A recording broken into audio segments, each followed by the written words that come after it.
Magandang umaga po sa ating lahat, mga minamahal na mga kapatid mula po sa Gagalangin Unida Evangelical Church. Tayo po ngayon ay nasa panahon pa rin ng ating lingguhang pantahanang pananambahan.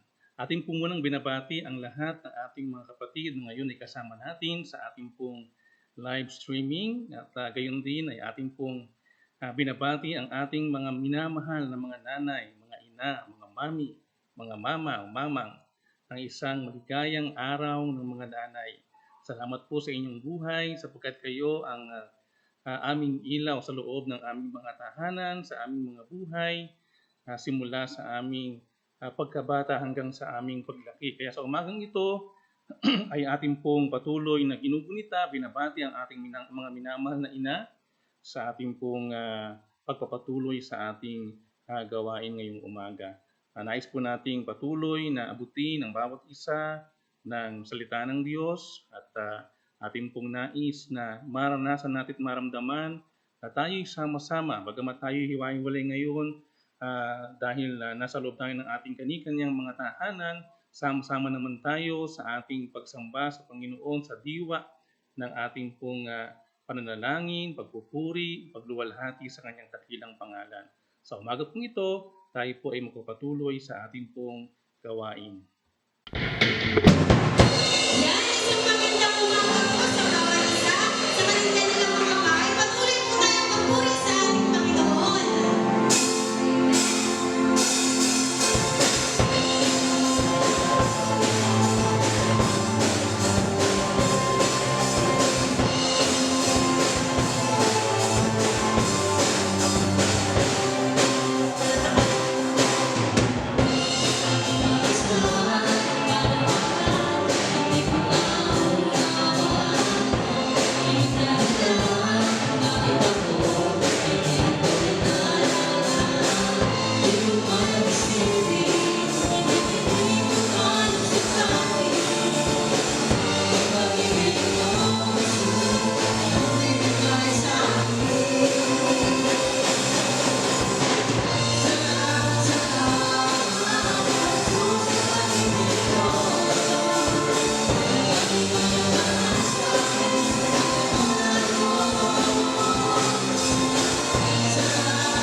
Yan, patuloy po tayo magpuri sa ating Panginoon.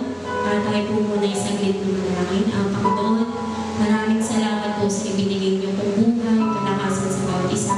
Panginoon, maraming salamat po na sa kabila po ng epidemya ito ay patuloy pong nagiging positibo ang mga kaisipan ng bawat isa. Panginoon, alam ko po na kayo po ang gumagabay, ibibigay ng kagalakan sa lahat ng pusong may kalungkutan. Panginoon, patnubayan niyo po ang lahat ng may mga problema sa kalusugan, sa kanilang mga naiisip, Panginoon. Alam ko po na kayo po ang patuloy na niyakap sa amin at magpapailalim po kami sa inyong hiling, Panginoon.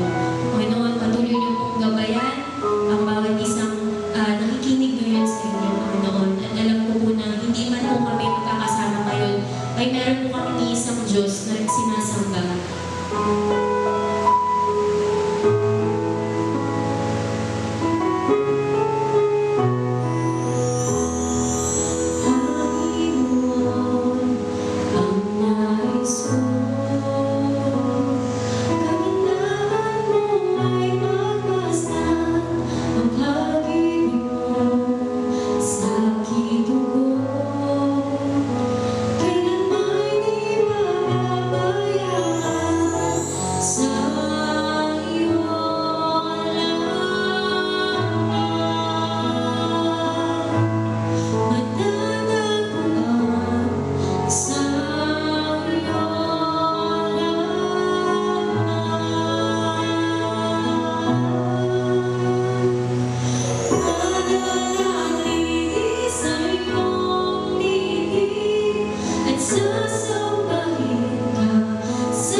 Tayo po'y patuloy na dumulog sa Panginoon sa sama-sama nating panalangin.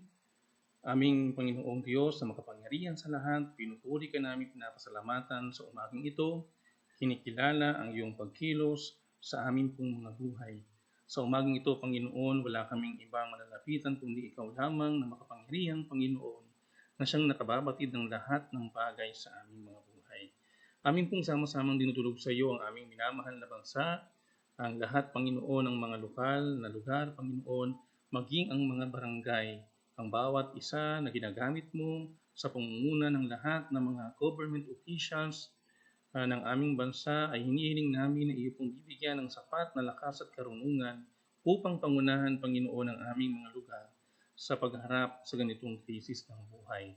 Dalangin namin, Panginoon, na ang bawat isa rin ng mga Pilipino ay makiisa para po sugpuin ang bagay na ito na aming kinakaharap ngayon. Sa mga sandaling ito, Panginoon, nais po namin itulog sa iyo ang bawat isa ng mga sambahayang bumubuo sa aming minamahal na iglesia. Hinihiling namin, Panginoon, ang ibayong kalakasan at karunungan na ibibigay mo sa lahat ng mga frontliners ng aming minamahal na iglesia. Dalangin namin, Panginoon, na sa bawat tahanan, sa pangunguna ng aming pong mga minamahal na mga magulang, ikaw po ang magbibigay ng proteksyon, pag-iingat sa lahat ng sandali ng buhay. Pangunahan mo po, Panginoon, ang bawat isa na siyang nagsisilbing mga frontliners ng bawat pamilya, bawat tahanan, lumalabas, gumagawa ng mga bagay na pangangailangan, Panginoon, ng kanilang mga sambahayan. Ingatan mo sila, Panginoon, sa lahat ng sandali, sa lahat ng pagkakataon, at sa kanilang mga buhay. Ikaw po, Panginoon, ang kanilang makasama. Dalangin namin, Panginoon, ang iyong probisyon sa lahat ng mga pangangailangan ng bawat pamilya. Dalangin namin, Panginoon, ang patuloy na kagalingan sa mga nakakaranas ng karamdaman sa mga sumandaling ito. Dalangin namin, O Diyos, ang proteksyon at pag-iingat sa lahat ng aming mga kapatid na frontliners, sa mga doktor, sa mga nurse, sa mga pulis, sa mga nasa uniform personnels, Lord, maging doon sa mga ibang mga institusyon o mga samahan na kung saan kasama sa bumubuo sa mga frontliners. We pray for them, Lord. Dalangin namin, Panginoon, na ikaw nga po ang magbibigay ng proteksyon sa kanilang lahat, pag-iingat sa lahat ng sandali at pagkakataon ng kanilang mga buhay. Ilayo mo sila sa anumang kapahamakan at palaging bibigyan ng maayos na kalusugan, Panginoon, upang magawa nila, Panginoon, ang kanila pong mga tungkulin para po sa aming bayan. Dalangin din namin sa iyo, Panginoon, na sa bawat sambahayan, ikaw po ang siyang maghahari sa loob ng aming mga tahanan. Yung palagian na pagdulog sa iyo ng sama-sama sa aming mga pamilya ay magawa namin, Panginoon. Yung pang-araw-araw na pagbubulay ng iyong mga banal na salita ang siyang aming pangunahing gawin, Panginoon, upang ang aming pananampalataya, bagamat kami humaharap sa krisis, ay patuloy pong lumalakas, lumalago, at lumalalim. Hinihiling po namin sa iyo, Panginoon, na ilayo mo ang bawat isa sa anumang uri ng karamdaman. Ilayo mo ang bawat isa, Panginoon, sa mga pagsubok na may kinalaman sa pag-iisip. Ilayo mo ang bawat isa, Panginoon, sa mga pagsubok ng emosyon. At higit sa lahat, O Diyos, palalimin ang aming mga buhay espiritual. Maging mas malapit kami sa iyo sa ganitong mga panahon ng buhay. Marami kaming makitang mga aral na mahalaga sa aming pananampalataya. Dalangin din namin sa iyo, Panginoon, ang lahat ng aming mga kapatid na nasa ibang bansa, nasa malayo, nasa ibang lugar, nasa ibang dako, Panginoon, ng aming bansa. Hinihiling po namin, O Diyos, ang iyong patuloy na pagpapalakas, pag-iingat sa kanila, at kaaliwan sa pagkakalayo sa kanilang mga sambahayan. Yung iba na nasa kanilang mga hanap buhay, yung iba na nasa kanilang mga dako ng kung saan sila po ay gumagawa para po itaguyod ang kanilang mga pamilya. Dalangin namin, Panginoon, ang pagsama sa lahat ng sandali ng kanilang mga buhay. Sa mga sandaling ito, Panginoon, hinihiling po namin maging ang kaaliwan sa lahat ng aming mga kapatid na ngayon ay umaharap din sa mga pagsubok ng pagkawala ng kanilang mga minamahal. Aming pong hinihiling ang sambahayan ng aming kapatid na Jonel de Jesus. Dalangin namin, Lord, na ikaw ang siya magpapalakas sa kanilang sambahayan sa pagkawala ng kanyang ate, Panginoon. Ang kalakasan ay kanila pong maranasan sa mga sandaling ito at kaaliwan na galing po sa iyo. Ang aming pong kapatid na Ate Linda Osorio, ang aming kapatid na ate Pilomena Montesilio, Panginoon, dalangin po namin ang kaaliwan sa pagkawalan ng kanilang kapatid. Naniniwala kami, O Diyos, na walang higit na mabuti, higit na magbibigay ng kapayapaan sa amin kundi ang iyong mga banal na salita. Sa mga sandaling ito, aliwin mo sila, Panginoon, kalingain mo sila, patnubayan mo sila, Panginoon, sa lahat ng sandali ng buhay. At nawa, Panginoon, ang maranasan po nila kalakasan na nanggagaling po sa iyo. Gayon din ang sambahayan ng mga Moriones.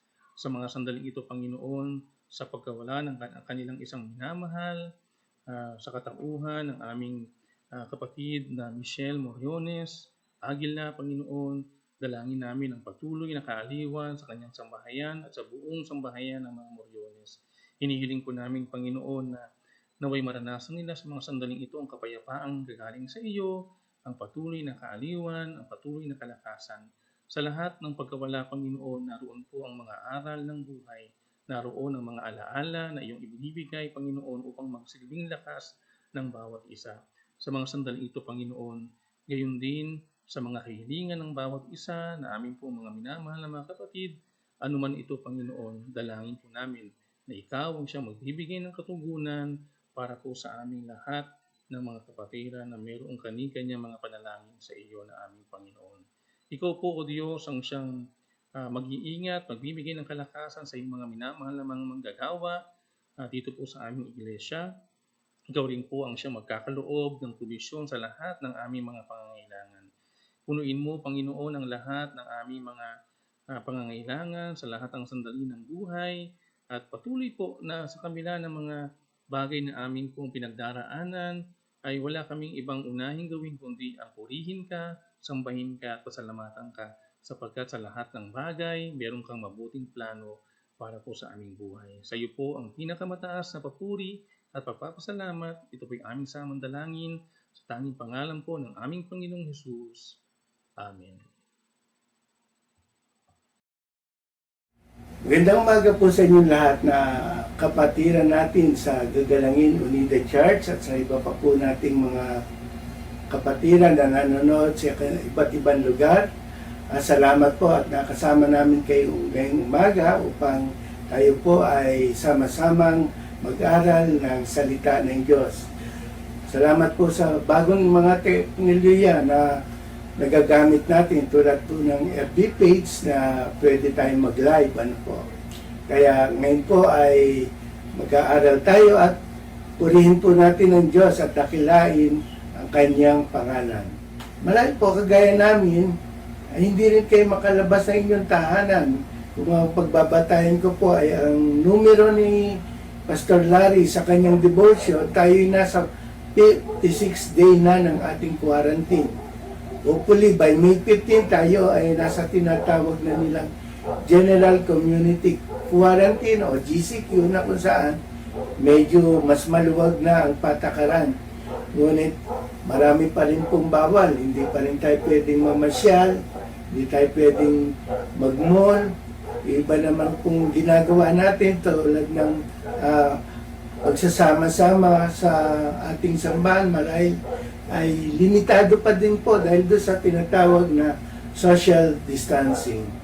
Sa panahon po na tayo nasa ECQ o nasa GCQ, marami tayong nararanasan na hindi normal sa ating buhay dahil limitado lamang po ang lugar na ating ginagalawan. Marami po sa atin ay nasa ating mga tahanan lamang for 56 days. Imagine po, 56 days tayong naka-quarantine sa ating bahay. At kamukha din po namin, minsan nakakaranas din tayo ng pagkainip, no? Pagkabagot. Yung iba naman po, nadidepress. Lalo na po yung mga kababayan natin na natigil sa trabaho at nawala na yung means of livelihood nila o yung kanilang pinagkakakitaan. Naranasan ko rin yan nung araw na bigla akong tumigil sa paghanap buhay dahil ako'y nag-retire na. Ako po'y sanay na pumasok ng umagang-umaga na. At nung ako po'y matigil sa aking pagtatrabaho, para po ako na-depress dahil hinahanap-hanap ko yung pagpasok ko ng maaga at nauuna sa aming opisina. Alam po ninyo, tayong lahat po ay naiinip. Minsan nababagot din tayo. Nadidepress. Dahil po sa ating kalagayan ngayon. Ang masama lamang po, ito yung gustong-gusto ng ating kalaban. At yan po ay ang dyablo. Sinasamantala niya ang mga ganitong pagkataon sa ating buhay na tila hindi normal ang ating panahon. Lalo na kung magulo ang ating isip at parang nag-aalala tayo dahil mayroong kumakalat na sakit na COVID-19.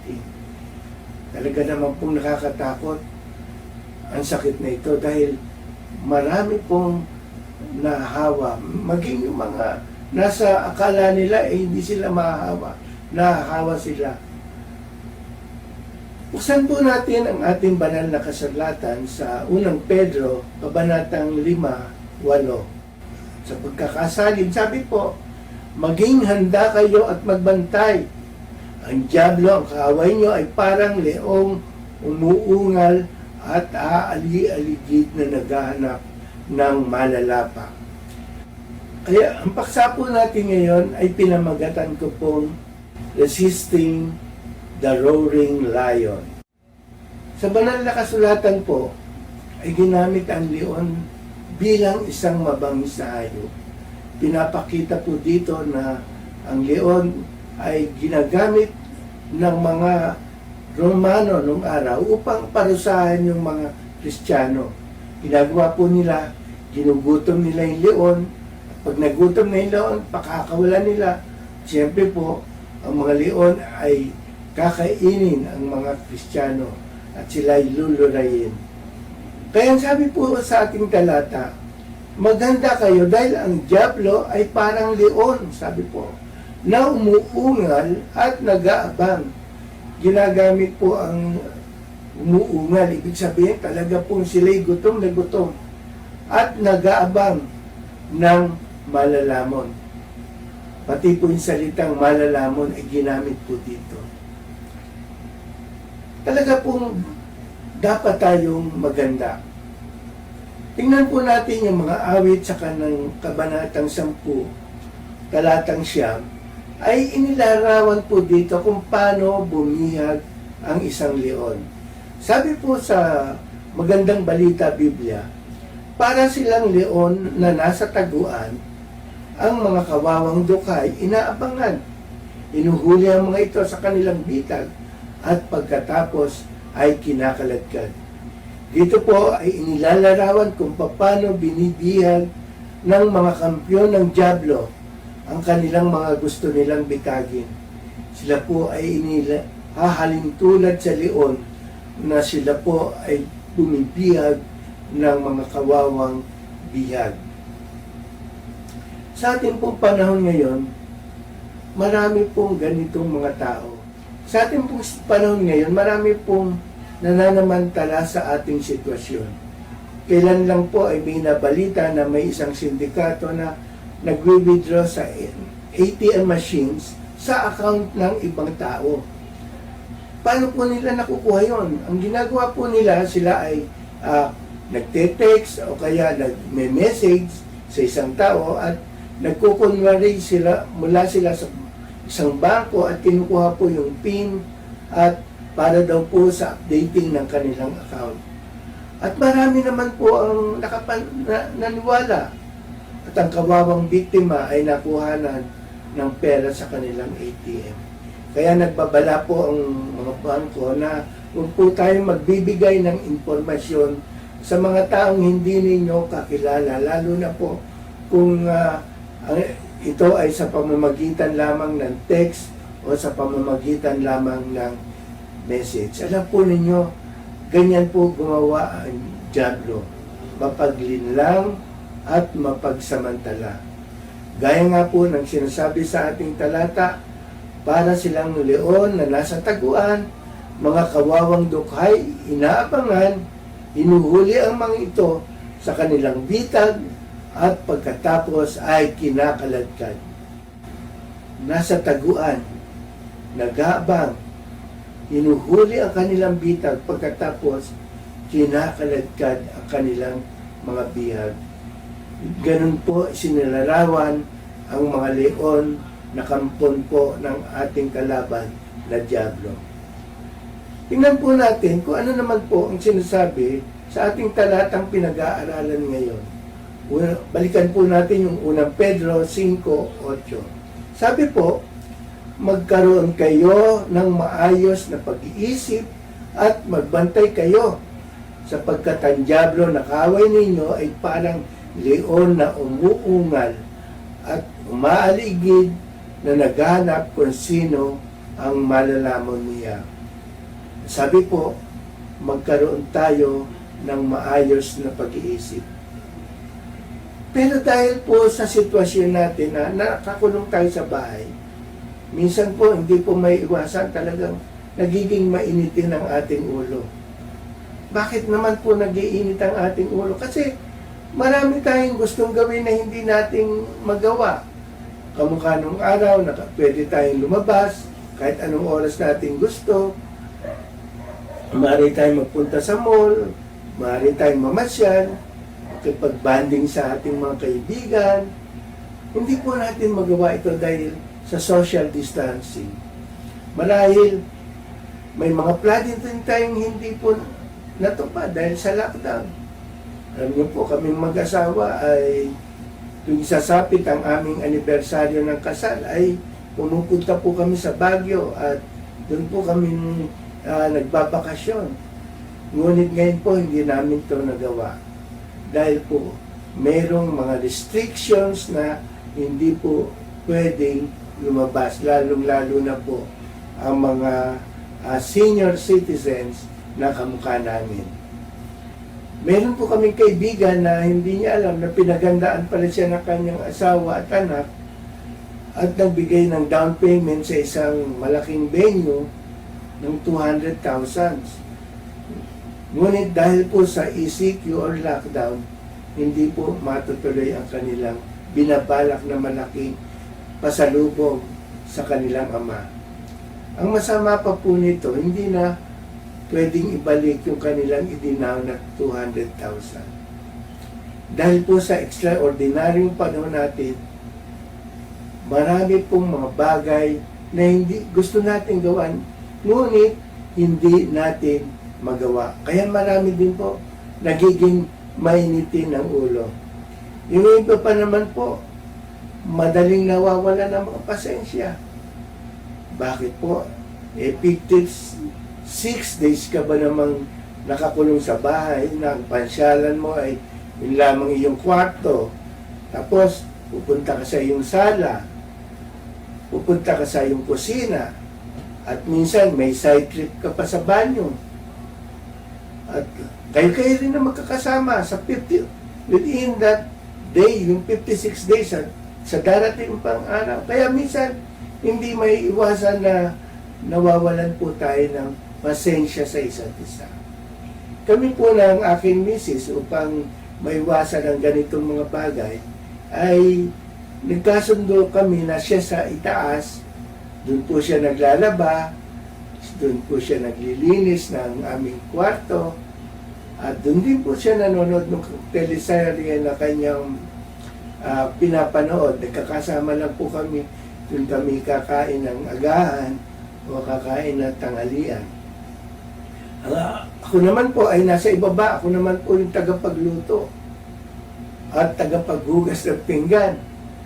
Yun po yung aking ginagawa. At sa akin po na pamamahinga ay nanonood naman ako ng paborito kong mga pelikula sa Netflix. Yun naman po ang aking pinakalibangan sa hapon. At sa gabi naman po ay magkasama rin kami kumakain at pagkatapos po nito ay nagdi-devotion kami at nananalangin. Ganyan po ang routine namin araw-araw. Ang sabi po sa ating pinag-aaralan, magkaroon kayo ng maayos na pag-iisip. Pero, paano tayo magkakaroon ng maayos na pag-iisip sa panahon ito na marami tayong pangangailangan? Marami tayong gustong gawin. Marami tayong gustong ma-achieve o gustong matapos pero hindi natin magawa. Marami pong mga tao na mayroon po silang mga gustong gawin sa kanilang buhay. Gusto po nila makatapos ng kanilang pag-aaral. Yung iba pong mga estudyante, alam ko, inaasam nila yung kanilang graduation, ano? Pero walang graduation ngayon. Biro mo, hinintay mo ng mahabang panahon ang pagkakataon na ikaw ay makagraduate, pero walang graduation. Kaya ito po yung nagbibigay ng kalungkutan. Ito po yung nagbibigay ng pagkainis sa ibang mga tao. At minsan po talaga namang nababagot. Ngunit gaya po ng ating pinag-aaralan, ang sabi po, kailangan natin ng isang maayos na pag-iisip. Kung sa sarili lang natin, hindi po natin magagawa na magkaroon ng maayos na pag-iisip. Maniwala po kayo, hindi nyo po magagawang mag-isa. Sa sitwasyon po natin ngayon, hindi po natin magagawang mag-isa na magkaroon ng isang maayos na pag-iisip. Magagawa lamang po natin ito sa pamamagitan ng paghingi ng tulong kanino po? Sa ating Diyos. Dahil alam po ng Diyos ang gagawin niya sa atin. Di ba sabi po sa Jeremiah 29:11, sa magandang balita o sa salita ng Diyos, Bible, ganito po yung sinasabi. Alam ko kung paano ko tutuparin ang mga plano ko para sa kabutihan nyo at hindi sa kasamaan nyo. At plano para bigyan kayo ng pag-asa at magkaroon kayo ng mabuting kinabukasan. Di po ba nakakatuwa ang Diyos? Na ang Diyos ay may plano pala sa ating buhay. Alam na ng Diyos na itong COVID-19 ay darating sa panahon na ito sa ating buhay. Alam ng Diyos na tayo ay makukulong ng ECQ. Alam ng Diyos na magkakaroon tayo ng lockdown. Ngunit ang lahat po, ang sabi sa ating binasa kanila, ang lahat ay nakaplano para sa ating kabutihan at hindi para sa ating kasamaan. Ang plano niya, ibigyan tayo ng pag-asa at magkaroon tayo ng mabuting kinabukasan. Minsan po naiisip ko, bakit ba tayo matatakot? Ganito pala ang plano ng Diyos sa atin. Kaya sabi ko sa aking misis ni, huwag ka na matakot sa mga nakikita mo sa television o naririnig mo sa radyo o nakikita mo sa mga social media. Kasi may pangako ang Diyos na nakaplano na ito sa Kanya at hindi niya tayo bibigyan ng isang bagay na ikakasama natin. Naniniwala ako na ang plano ng Diyos sa Kanyang mga anak ay para sa Kanyang kabutihan.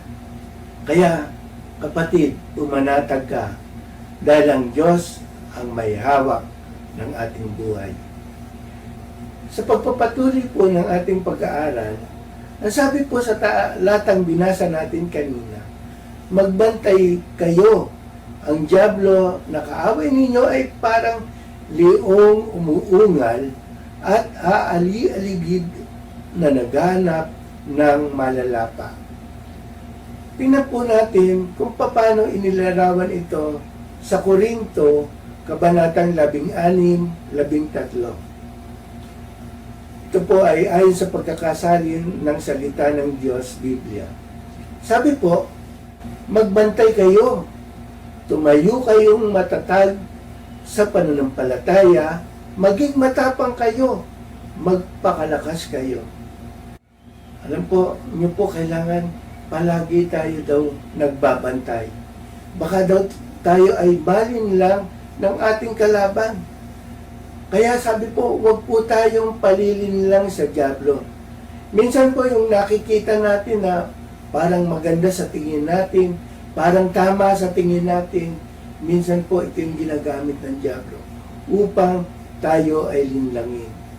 Una po, ang sabi, be on guard. Magbantay tayo. At baka tayo malinlang ng kalaban. Huwag po tayo daw magpapalinlang sa dyablo. Minsan yung nakikita natin, tila maganda, tila tama, Ito po yung ginagamit ng dyablo upang tayo ay linlangin. Huwag po tayong padadaya sa mga gawa at panlilinlang ng ating kaaway. Alam po ninyo, maraming lumalabas ngayon na fake news na ang layunin lamang po nito ay para guluhin tayo, guluhin ang ating isipan. Kaya, sabi po, maging mapagbantay tayo at suriin po natin lahat ng ating naririnig, lahat ng ating nakikita, lalo na po sa social media. Diyan po lumalabas yung maraming fake news.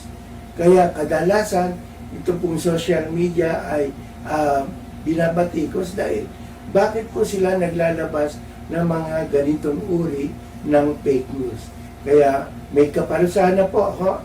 Kaya bilang babala po, sinabihan ko na din po ang aking may bahay na huwag siya basta forward ng mga messages dahil maaaring ito po ay isang fake news.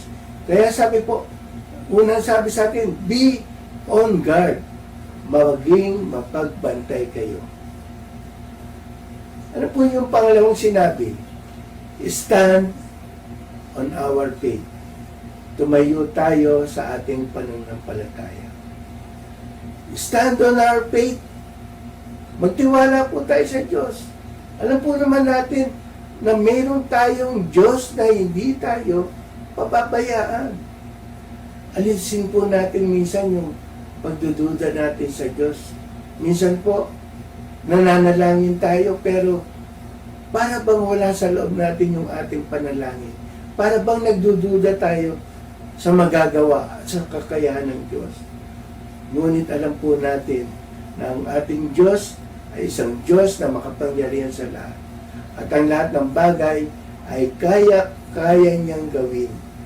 Yung pong ipinangako niya noong sa mga Kristiyano nung araw, yun din po ang kanyang pangako sa ating panahon ngayon. Ang pangako ng Diyos na hindi kita pababayaan ay 39 na beses pong binanggit sa banal na kasulatan. Ito ay upang ipakita ng Diyos ang kanyang pagmamahal sa atin bilang kanyang mga anak. Hindi tayo pababayaan ng Diyos. Kung hindi niya pinabayaan ang mga Kristiyano nung araw, hindi niya rin tayo pababayaan sa ating panahon ngayon. Sa pangatlo po, nasabi ng ating talata, maging matapang kayo. Matapang kayo. Matapang po ba kayo? Sabi, be brave enough to face our challenges. Maging matapang tayo upang ating harapin anuman yung dumating sa ating buhay. Huwag po tayong panghinaan ng loob. Huwag po tayong panghinaan ng loob dahil ano ba itong sakit na ito? Mukhang hindi na yata magkakaroon ng lunas. Hindi na yata tayo babalik sa dati. Sabi nga po ng iba, magkakaroon na po tayo ng ibang new normal, bagong normal na gawain sa ating pang-araw-araw na buhay. Hindi na tayo pwedeng umalis ng bahay ng walang face mask. Hindi na tayo pwedeng makipagkamayan. Hindi na tayo pwedeng makipagbeso-beso. Yan po yung mga new normal na pinagagawa sa atin. At marahil daw po, maging sa loob ng sambahan, hiwa-hiwalay tayo, magkakalayo. Maging sa mga sasakyang pampubliko, hiwa-hiwalay din ang mga tao. Kaya yung iba po, parang sinasabi, ano ba? Parang hindi na yata matatapos ang COVID-19 sa ating buhay. Mga kapatid, ito po ang ating asahan na ang Diyos natin ay hindi po patatalo sa COVID-19. At ako po'y naniniwala na sooner or later, ang Diyos natin ay gagawa ng himala. Kaya sabi po, maging matapang lamang tayo na harapin ang anumang balakid, anumang dumating sa ating buhay, lalo't lalo na po sa panahon ngayon. Sa pang-apat po ay sinabi na magpakalakas kayo. Alam niyo po mga kapatid, ginawa na po ng Diyos yung kanyang part sa ating buhay. Siya na po yung nagpaplano sa ating buhay, siya na po yung nagproprotekta sa atin, siya po yung nagkakaloob sa atin ng mga bagay na ating kinakailangan sa araw-araw. Ngunit dapat din po, meron naman tayong parte na gagawin upang tayo naman po ay makatugon sa ibinibigay ng Panginoon sa atin. Kailangan naman po, magkaroon naman tayo ng part doon sa mga biyaya na pinagkakaloob ng Panginoon sa atin. At ano po yung ating dapat gawin? Ang sabi po, magpakalakas kayo. At paano po tayong lalakas sa spiritual life? Kailangan po, palagi nating hanapin ang presensya ng Diyos sa pamamagitan ng panalangin. Ilapit po natin ang ating mga sarili sa presensya ng Diyos. Gawin po natin, mag-aral po tayo ng banal na kasulatan. Mag-aral po tayo ng mga salita ng Diyos. Huwag po nating pababayaan na hindi makabasa ng salita ng Diyos at lalagpas ang isang araw na hindi po natin binabasa ang banal na kasulatan. Kailangan po lumakas tayo at maging matatag sa ating pananampalataya. Magagawa rin lamang po natin yan kung tayo po ay kakain ng masustansyang pagkain na salita ng Diyos. Ito po yung nourishment na magpapataba sa ating buhay espiritual. Sa pagbabakas po, ang akin pong habilin sa inyo, gawin po natin ang lahat ng bagay nito. Mga kapatid, kayang-kaya po nating labanan ang leon na umaali-aligid sa atin. Sa panahon po natin ngayon, alam ko po, marami po sa atin ang natatakot. Natatakot na baka tayo mahawa ng sakit na COVID-19. Ito po ay isa sa mga leon na umaali-aligid sa atin. At meron din po tayong leon ng pagkatakot. Dahil hindi natin alam yung ating kinabukasan ngayon. Kailan ba ito matatapos? At meron ding leon na umaaligid. Ito naman po yung leon ng kahirapan dahil kulang po tayo sa lahat ng mga bagay na ating pagkakakitaan. At meron din pong leon ng pagkaalala. Nag-aalala tayo sa ating sarili, sa ating mga mahal sa buhay. Marami pong leon na umuungal at umaali-aligid sa atin.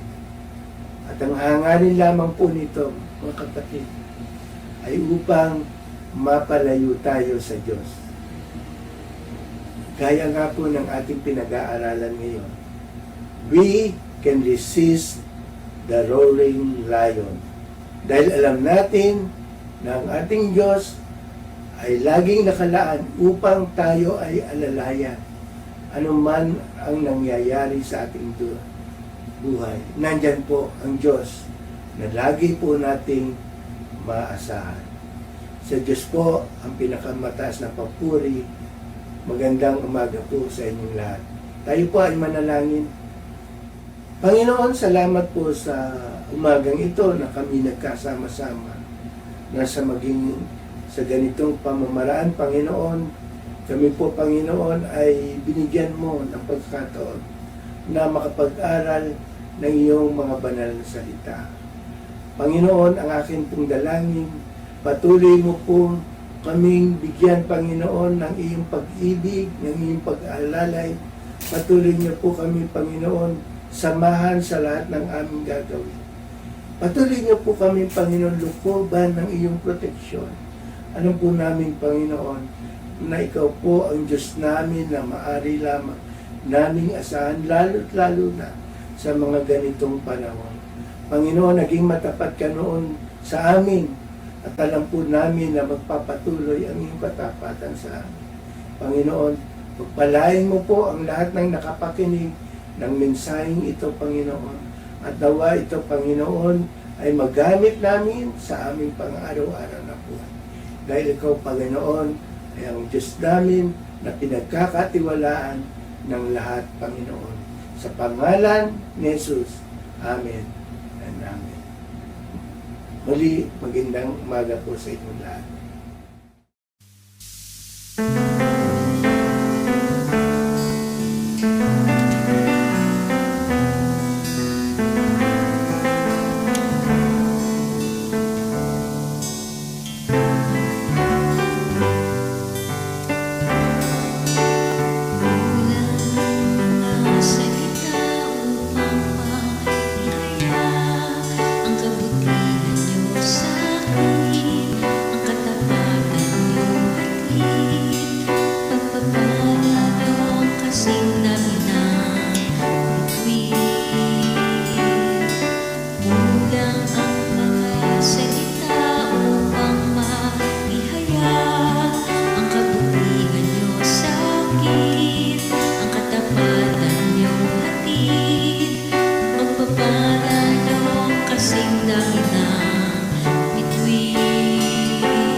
Ng mayroong mga natatanging pagpapasalamat sa Panginoon at nais tumanggap ng basbas ngayong umaga, nais ko pong kayong sumabay sa aking panalangin para po sa umagang ito. Aming dakilang Diyos na makapangyarihan sa lahat, pinupuri ka namin pinapasalamatan sa iyong kabutihan, katapatan sa aming mga buhay, kinikilala ang iyong pagkilos, ang iyong paggabay sa aming lahat. At naniniwala kami, Panginoon, na ikaw ang aming kasama sa lahat ng sandali ng aming mga buhay.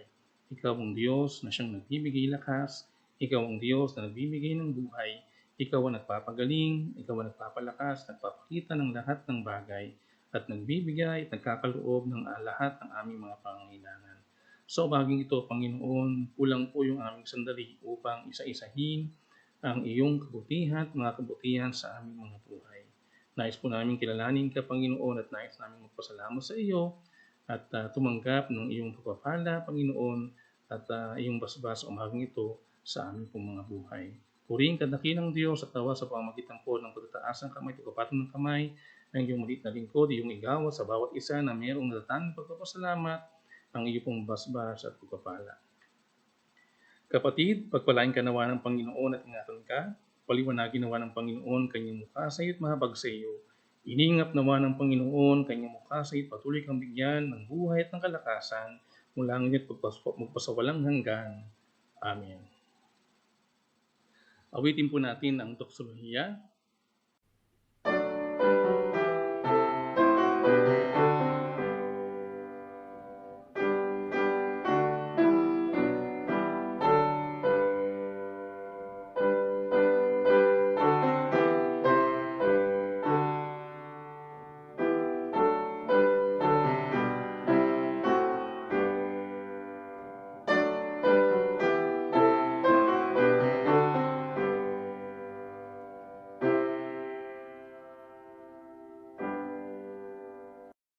Maraming salamat po, Panginoon, sa iyo sa umaging ito, sa iyong pagkilos, pagsama sa aming mga buhay.